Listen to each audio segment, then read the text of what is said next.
Assalamualaikum tuan-tuan dan juga puan-puan. Rashdan dari Rad Motoring di sini tuan-tuan. Hari ni tuan-tuan saya ada masuk lagi sebuah MPV yang memang gila-gila dulu orang cari tuan-tuan. Sekarang harga bawah 30,000 saja tuan-tuan. Dulu harga 200,000. Tuan-tuan mungkin tak mampu lagi. Sekarang harga dia dah bawah 30,000. Tuan-tuan dah mampu. Apa lagi tuan-tuan? Cari saya terus, okey? Yang ini tuan-tuan, Toyota Alphard 2.4 tahun 2008, register tahun 2011 tuan-tuan. Okey, condition kereta memang tip top, memang cantik. Warna dia datang dengan light blue silver tuan-tuan. Grill depan ni pun dia dah upgrade kepada model yang baru sikit. Yang ni selalunya kita panggil model ANH10 tuan-tuan. Lampu pun dah pakai projector punya lamp. Bukan lampu lama, bukan lampu kuning tuan-tuan. Yang part paling saya suka, kereta ni dah siap datang dengan body kit tuan-tuan. Muka dia penuh tuan-tuan. And then dekat bahagian rim masih lagi standard. Rim dia pun cantik, 5 spoke macam kipas. Tayar pun masih lagi cantik, bunga masih lagi tebal tuan-tuan. Kereta ni dari segi enjin, gearbox, aircon sangat-sangat tip top. Tuan-tuan tak percaya boleh datang. Owner memang jaga kereta, so dia dah pakai cover untuk bahagian seat ni. Cover ni pun bukan cover biasa-biasa, memang cover original Alphard punya tuan-tuan. Mileage pula kereta ni baru 218,000 sahaja.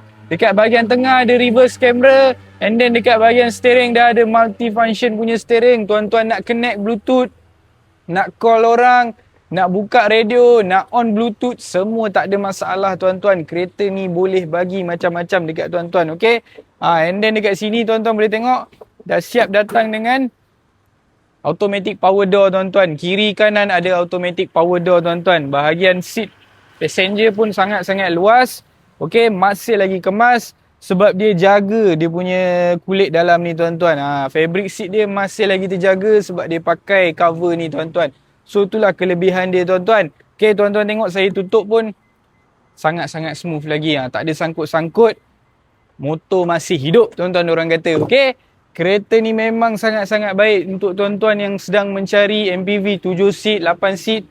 Inilah tuan-tuan pilihan yang terbaik. Okey, bonnet pula sangat-sangat luas sebab kita naikkan seat dia untuk tunjukkan dekat tuan-tuan betapa luasnya Alphard ni tuan-tuan. Kalau tuan-tuan nak bawa orang, boleh turunkan sahaja seat ni, tak ada masalah. Okey, tuan-tuan, kereta ni saya nak menjual pada harga 28,800 sahaja. Harga ni siap tukar nama, siap puspakom, siap boleh nego lagi. Yang penting tuan-tuan datang tengok kereta, test drive sendiri, tengok depan mata macam mana apa yang saya cerita ni betul ke tak ataupun saya goreng saja tuan-tuan. Okey.